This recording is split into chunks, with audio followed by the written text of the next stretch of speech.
Hello everyone, welcome back to the lecture number third of electric charges and fields. तो पिछले lecture में हमने methods of charging पूरा complete कर लिया था और एक और टॉपिक देखा था गोल्ड रिलीफ इलेक्ट्रोस्कोप। तो आज लेक्चर नंबर थर्ड है। तो आज हम लोग क्या क्या पढ़ने वाले हैं। आज हम लोग कूलम्स लॉ को देखेंगे, फिर परमिटिविटी क्या होता है उसके बारे में जानेंगे, फिर फ्री स्पेस का परमिटिविटी देखेंगे और फिर किसी भी मीडियम का परमिटिविटी कैसे निकालते हैं with respect to free space ये भी देखेंगे। And the last topic force between multiple charges के बीच में फोर्स हम लोग वो भी देखने वाले हैं। तो सबसे पहले शुरू करते हैं कूलम्स लॉ से।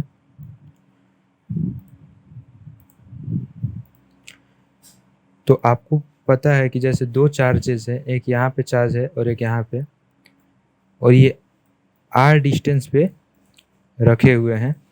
तो आपको तो क्या होता है, ये इन दोनों चार्जेस एक दूसरे पे फोर्स एक्सर्ट करते हैं, ठीक है। तो ये जो फोर्स एग्जस्ट करते हैं इन्हें कूलम नाम के एक साइंटिस्ट थे, उन्होंने स्टडी किया। तो जब कूलम से पूछा गया कि बताइए ये जो फोर्स है ये कैसे और किस तरह से डिपेंड करते हैं, किस किस किस फैक्टर पे डिपेंड करते हैं, तो कूलम ने बोला कि ये जो फोर्स है ना, मान लीजिए ये चार्ज Q1 है और ये चार्ज Q2 है। तो उन्होंने बोला कि ये जो फोर्स है ये डायरेक्टली प्रोपोर्शनल होगा इन दोनों चार्ज के प्रोडक्ट के, Q1 into Q2। Okay. And उन्होंने एक और दूसरा बात बोला कि ये जो फोर्स है ये इन्वर्सली प्रोपोर्शनल होगा इन दोनों के डिस्टेंस के स्क्वायर के, ठीक है। तो अगर ये फर्स्ट इक्वेशन हम मान लें और इसे सेकंड इक्वेशन मान लें और इन दोनों को कंबाइन करें तो हमें क्या मिलता है, एफ जो डायरेक्टली प्रोपोर्शनल होगा फोर्स इन दोनों के बीच का वो होगा Q1 Q2 divided by are square. अब आपको पता है कि ये प्रोपोर्शनलिटी का साइन हटेगा तो यहाँ पे कोई कांस्टेंट आएगा। तो वो कांस्टेंट क्या होता है, उसे हम लोग k लिखते हैं। अभी हम बताएंगे k का वैल्यू क्या होता है।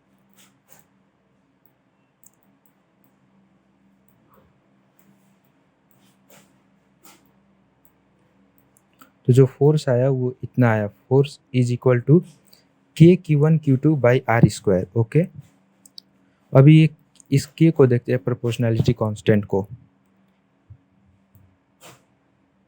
यहाँ पे देखेंगे तो k क्या है, k को हम लोग k का जो वैल्यू होता है वो होता है 9 इंटू 10⁹9। ये आप याद रखेंगे, ये 9 है। तो k का जो वैल्यू होता है वो होता है 9 इंटू 10⁹9। और k को एक और चीज़ लिखा जाता है, क्या, 1/4 पाई एप्सिलॉन नॉट।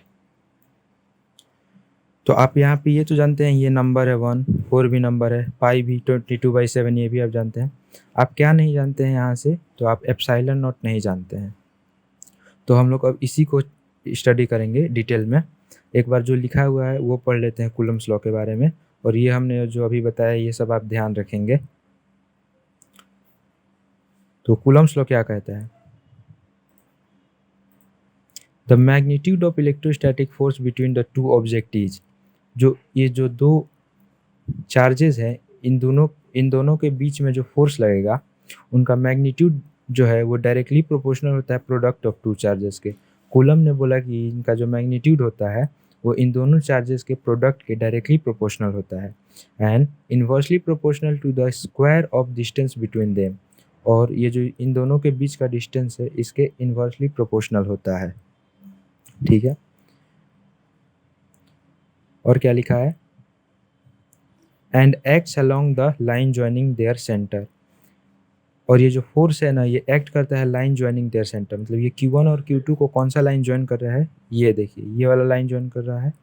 तो यहाँ से ही इसी लाइन ज्वाइनिंग जो है इसी के अलोंग फोर्स काम करेगा। तो उन्होंने एक एक्सप्रेशन दिया, force is equal to 1/4 pi epsilon naught Q1 Q2 by are square.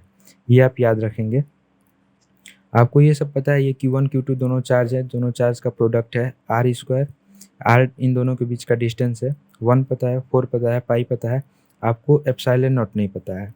तो अब हम लोग इसी को डिटेल में स्टडी करेंगे।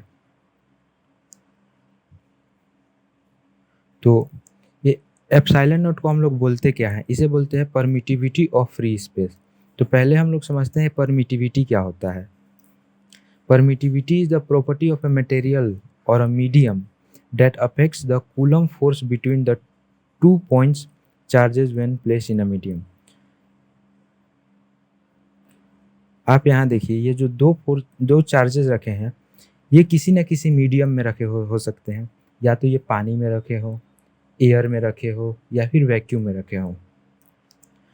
तो अगर ये वैक्यूम में रखे होंगे तो इनके बीच का जो फोर्स है वो कुछ अलग होगा। अगर ये एयर में रखे हैं तो इनके बीच का फोर्स कुछ और होगा, और अगर ये पानी में रखे हैं तो इनके बीच का फोर्स कुछ और होगा। ठीक है। तो परमिटिविटी क्या है? परमिटिविटी जो है ना, उस मीडियम, जिस मीडियम में उस चार्जेस को रखा गया है, वो मीडियम उस मीडियम में कुछ ना कुछ इलेक्ट्रॉन और प्रोटॉन होंगे। ठीक है।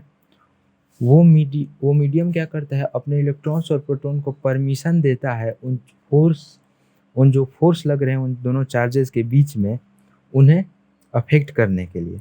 तो कितनी परमिशन देता है उसी को परमिटिविटी कहते हैं। आप यहाँ पे नाम से भी समझ सकते हैं, परमिटिविटी, कुछ परमिशन जैसा सेंस आ रहा होगा।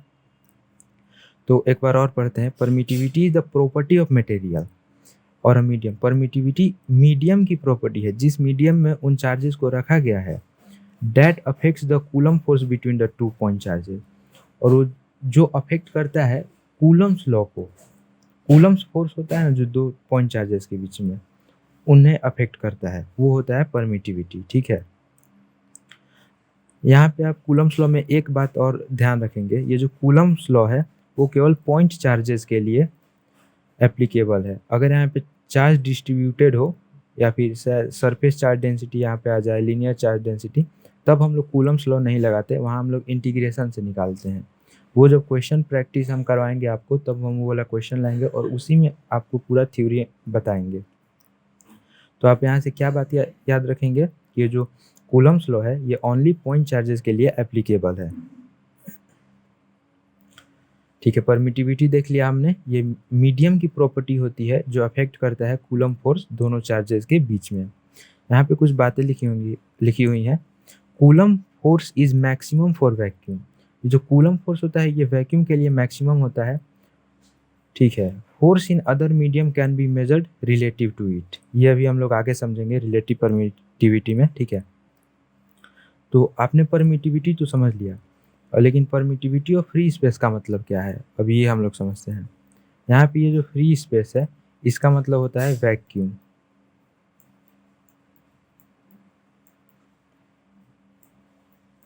ठीक है। यानी कि अगर चार्जेस वैक्यूम में रखे होंगे तब हम जो उसका कांस्टेंट लगाते हैं, प्रोपोर्शनैलिटी कांस्टेंट, तो क्या होता है 1/4 पाई एप्सिलॉन नॉट। तो अगर वो वैक्यूम में रखे होंगे ना, तभी हम लोग वहाँ पे एप्सिलॉन नॉट का यूज़ करेंगे। ठीक है। परमिटिविटी ऑफ फ्री स्पेस का मतलब वैक्यूम की परमिटिविटी, वैक्यूम की परमिटिविटी। ओके, ठीक है।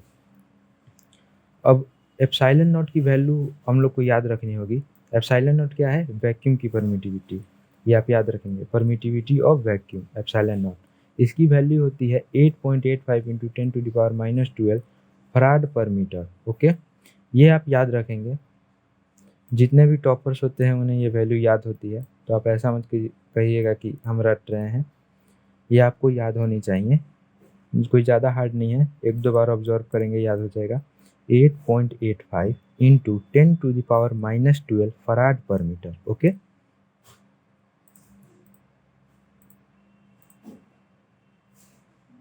अब हम पढ़ते हैं परमिटिविटी इन मीडियम। किसी भी मीडियम की क्या परमिटिविटी होती है? तो हमने परमिटिविटी ऑफ फ्री स्पेस पढ़ी एप्सिलॉन नॉट। तो किसी भी मीडियम की परमिटिविटी हम लोग केवल एप्सिलॉन लिखते हैं।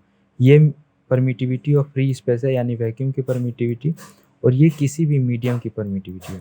तो हम लोग किसी भी मीडियम की परमिटिविटी ऐसे ही नहीं निकालते, किसी के रिस्पेक्ट में निकालते हैं। तो वो किसके रिस्पेक्ट में निकालते हैं? वो हम लोग परमिटिविटी ऑफ फ्री स्पेस के रिस्पेक्ट में निकालते हैं। इसे ER लिख सकते हैं, यानी कि रिलेटिव परमिटिविटी, या फिर इसे K से भी डिनोट करते हैं। इसका फॉर्मूला क्या होता है?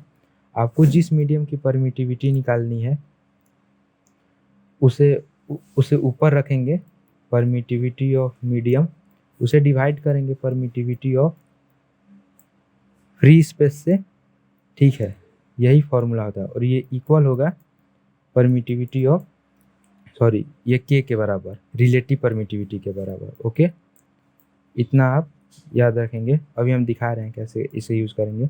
तो जैसे हम लोग अभी वाटर की परमिटिविटी निकालेंगे, तो ऊपर हम लोगों को परमिटिविटी नहीं पता है वाटर की, तो हम परमिटिविटी ऑफ मीडियम लिख देंगे, यानी कि परमिटिविटी ऑफ वाटर। नीचे हम लोग को परमिटिविटी ऑफ फ्री स्पेस पता है, इसकी वैल्यू हमने अभी आपको याद करवाई, 8.85 इंटू 10⁻12 फराड मीटर, ठीक है। और इन दोनों का जो रेशियो होगा ये आपको क्वेश्चन में गिवन होगा। वाटर के लिए ये रेशियो 80 के अप्रॉक्स होता है। ओके, तो हम लोग इस एप्सिलॉन नॉट को इधर भेजेंगे, तो यहाँ से हम लोग एप्सिलॉन नॉट को इरेज कर देते हैं।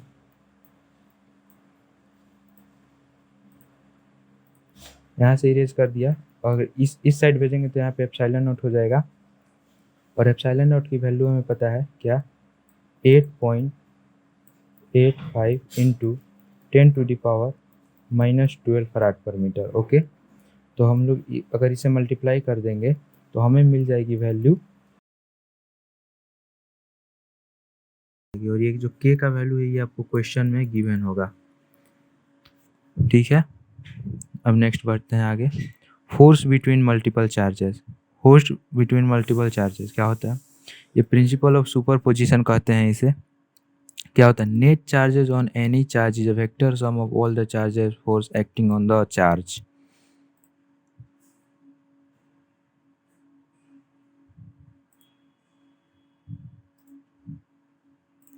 क्या होता है बताते हैं।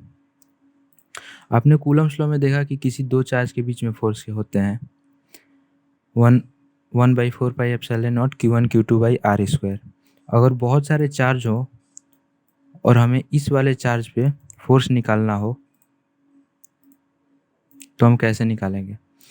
तो आपको पता है कि along the line joining force लगता है, इसका फोर्स ऐसे होगा, इसे F1 से डिनोट करेंगे। इस चार्ज की वजह से फोर्स ऐसे होगा, इसे F2 से डिनोट करेंगे।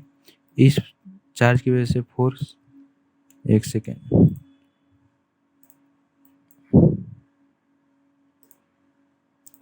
इस चार्ज की वजह से फोर्स ऐसे होगा अलोंग द लाइन ज्वाइनिंग, इसे F3 से डिनोट करेंगे।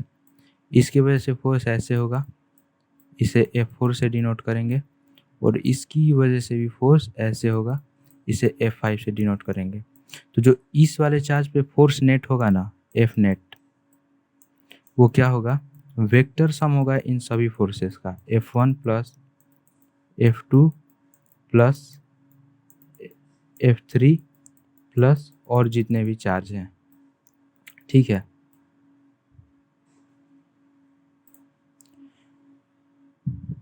तो यही है, और यहाँ पे एक और पॉइंट लिखा गया है, देखते हैं उसे भी। The individual forces between the two charges are unaffected due to the presence of other charges. ये वाला जो चार्ज है इसके द्वारा जो फोर्स लग रहा है ये अनअफेक्टेड होगा इन दोनों, ये भी कुछ फोर्स लगाएंगे और ये भी कुछ फोर्स लगाएंगे, तो इन दोनों फोर्स की वजह से इस फोर्स पे कोई भी प्रभाव नहीं पड़ेगा। तो आपको यहाँ से क्या याद रखना है कि ये जो फोर्स है, ये जो चार्ज है, इस पे नेट फोर्स क्या होगा, तीनों चार्जेस की वजह से, एक यहाँ चार्ज है, एक यहाँ चार्ज है और एक यहाँ चार्ज है, तो वो क्या होगा, वो वेक्टर समेशन होगा इन तीनों फोर्सेस का। ओके, आप इतना याद रखेंगे। तो आज के लिए इतना ही। अगर आपको वीडियो अच्छा लगा हो तो लाइक करें, चैनल पे नए हो तो सब्सक्राइब करें, और भी बहुत सारा कंटेंट चैनल पे जाके आप देख सकते हैं। तब तक के लिए थैंक यू, मिलते हैं नेक्स्ट लेक्चर में, लेक्चर नंबर 4 में।